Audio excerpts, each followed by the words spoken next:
ఓం సాయినాథాయ నమః. సద్గురు సాయినాథ మహారాజుకి జై. జీవితం అంటే కష్టసుఖాల సంగమం.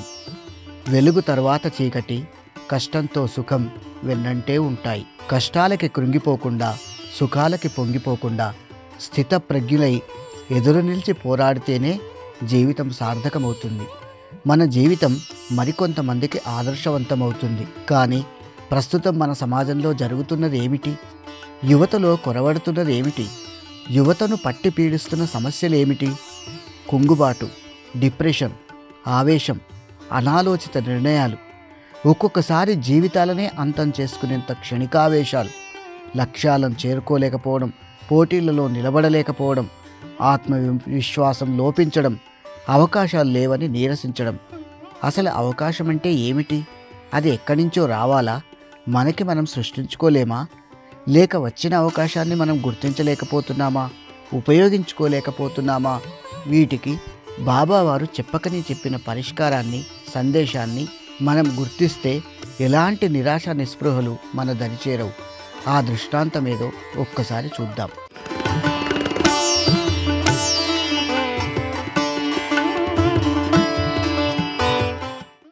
ఒకానొకసారి తాత్య భార్య సాయినాథుని చెంతకు వచ్చి, బాబా, ఎప్పుడూ మేమే ఇక్కడికి వచ్చి నీకు భోజనం అందించాలా? నీవెన్నడూ మా ఇంటికి రావా అని అభ్యర్థించింది. సరేనని అంగీకరించారు బాబా. మరుసటి రోజు ఆ ఇల్లాలు ఓళిగలు చేసి ఇంటిలో ఒక మూల పేడతో అలికి శుభ్రం చేసి బాబావారి చిత్రపటాన్ని ఉంచి ఆ ఫోటో ముందు తాను సిద్ధం చేసిన ప్రసాదాన్ని ఉంచి ప్రార్థిస్తూ బాబా రాక కోసం ఎదురుచూస్తోంది. కానీ ఎంతసేపైనా ఆయన రాలేదు. కానీ ఆ ప్రసాదం వాసనకు ఒక నల్ల కుక్క ఇంటి ముందుకొచ్చి గడప వద్ద నిల్చొని ఇంట్లోకి తొంగి చూస్తూ ఆ ప్రసాదాన్ని తినడానికి ముందుకొచ్చింది. అయ్యయ్యో బాబా, ఇదేమి అపచారం అనుకుంటూ ఆ ఇల్లాలు ఒక కర్రను తీసుకొని ఆ నల్ల కుక్కను తరిమింది. సమయము మించిపోయినది. ఆ రోజు బాబావారు భోజనానికి రానేలేదట. ఇక ఆ తర్వాత మరోసారి ఆ ఇల్లాలు బాబావారిని భోజనానికి ఇంటికి పిలవడం, ప్రసాదాన్ని సిద్ధం చేసి ఆయన ఫోటో ముందు పెట్టి బాబావారి కోసం ఎదురుచూడడం, ఆయన రాకపోగా ఒక గేదె రావడం, ఆ ఇల్లాలు దానిని మళ్ళీ కర్రతో తరమడం జరిగిపోయింది. తదుపరి ఆ ఇల్లాలు బాబాని భోజనానికి ఎందుకు రాలేదని ప్రశ్నించగా ఆయన మందహాసంతో, ఎందుకు రాలేదు? ఒకసారి నల్లకుక్క రూపంలోనూ మరోసారి గేదె రూపంలోనూ వచ్చాను నీ ఆతిథ్యం స్వీకరించడానికి. కానీ నీవే గుర్తెరగక నన్ను కర్రతో తరిమావు అన్నారట. ఈ దృష్టాంతంలో ఆ సాయినాథుడు మనకేం సందేశం ఇస్తున్నారు?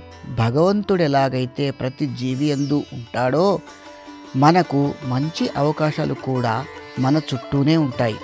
మనం వాటిని గుర్తించకపోవడమో, అందుకోలేకపోవడమో, లేదా మంచి అవకాశమేదో మరో రూపంలో వస్తుందని వేచి చూసే క్రమంలో వచ్చిన అవకాశాన్ని వదిలేసుకోవడమో చేస్తుంటాం. అసలు వినియోగించుకోగలిగితే ప్రతి అవకాశము భగవంతుడిచ్చినదే, మనకు రాసి పెట్టినదే. మట్టిలో మాణిక్యాలను మనం ఎన్ని చూడడం లేదు. కనుక ఆ సాయినాథుని మనసారా స్మరించుకుని అందిన ఏ చిన్న అవకాశాన్నైనా అందుకుని అద్భుతంగా మలుచుకొని ముందుకు సాగితే అన్నీ విజయాలే. సచ్చిదానంద సాయినాథ మహారాజుకి జై.